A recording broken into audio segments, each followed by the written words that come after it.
Bismillahirrahmanirrahim. Assalamualaikum warahmatullahi wabarakatuh. Perkenalkan, nama saya Cuk Dinda, NIM saya 0101182085. Saya mahasiswa KPIB semester 7 dan ini untuk tugas praktek retorika dakwah saya, dan tema saya kali ini berjudulkan tentang nuzul Quran.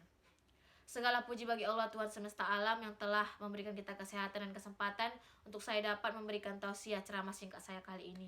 Dan tak lupa pula berangkaikan salam kepada baginda kita Nabi besar Muhammad SAW yang telah menarik tangan kita dari alam kegelapan ke alam yang terang benderang seperti yang kita rasakan saat ini.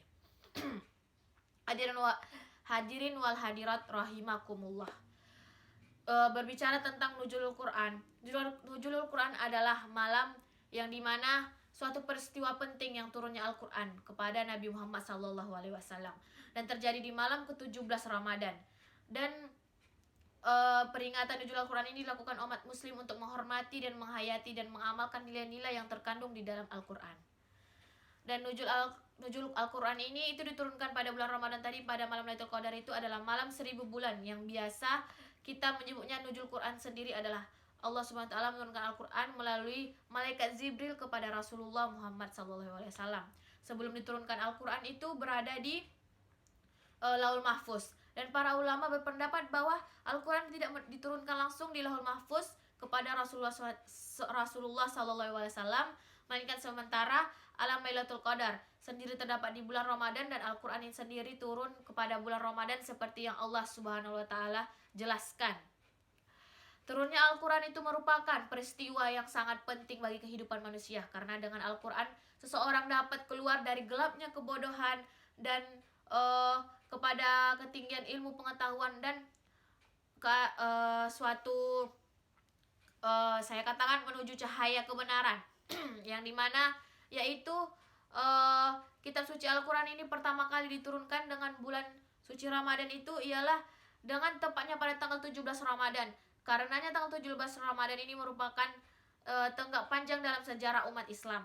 Dan dimana pada saat itu turun wahyu pertama kepada Rasulullah, itu Rasul terakhir Nabi Muhammad SAW, di suatu tempat yang sunyi sepi, dan dimana itu ialah Gua Hira, dan kemudian dinamakan Jabal Nur, gunung yang bercahaya. Dan walaupun dalam Al-Quran hanya disebutkan bahwa kitab suci diturunkan kepada bulan Ramadan tanpa menjelaskan tanggalnya, tapi dari ayat yang lain dapat dijejaki bahwa peristiwa itu terjadi pada 17 Ramadan. Dan juga bahwa peristiwa itu, ayat yang dimaksud surah Al-Anfal ayat 41, yaitu kami turunkan Al-Quran kepadanya hamba kami pada hari Furqan, yaitu di hari bertemunya dua pasukan. Itu Quran surah Al-Anfal ayat 41. Nanti bisa coba dilihat lagi. Dan kalimat yang mutakal itu jamaah pada hari kedua golongan bertemu yang terdapat pada ayat tersebut. Maksudnya itulah telah permulaan peperangan Badar ya, diantaranya kaum musyrikin dan dimana dengan kaum muslimin. Peristiwa itu terjadi pada malam 17 Ramadan.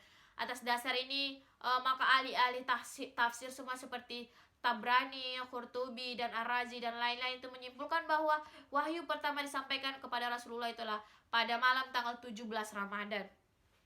Dan saudara hadirin dan hadirat sekalian yang berbahagia, Allah Subhanahu wa Ta'ala menjelaskan kepada terperinci mengenai fungsi Al-Quran di dalam Quran itu. Di antaranya mengenai fungsinya sebagai Al-Huda, petunjuk, Al-Furqan, pemisah antara yang hak dan yang batil, Al-Mubayin, penjelas, An-Rasyid, pengaruh kepada setiap hal yang berguna, Rahmat sebagai bukti kasih, Nur penerang kehidupan. Dan maka Al-Quran adalah konsep di mana disatukan bekal kehidupan menuju kebahagiaan yang hakiki. Dan untuk itu baik di dunia dan di akhirat Rasulullah SAW memberikan penjelasan secara umum tentang kandungan-kandungan Al-Quran tersebut. Dan Al-Quran bila dimana tepat diturunkan pada 17 Ramadan tersebut ialah hari besar bagi umat Islam sedunia, di mana malam Lailatul Qadar. Mungkin hanya itulah yang dapat saya sampaikan. Apabila ada kesalahan dalam kata-kata saya atau apa yang saya sampaikan, mungkin hanya kepada Allah lah saya mohon ampun. Kurang dan lebihnya saya mohon maaf. Saya akhirul kalam. Wabillahi taufiq wal hidayah. Assalamualaikum warahmatullahi wabarakatuh.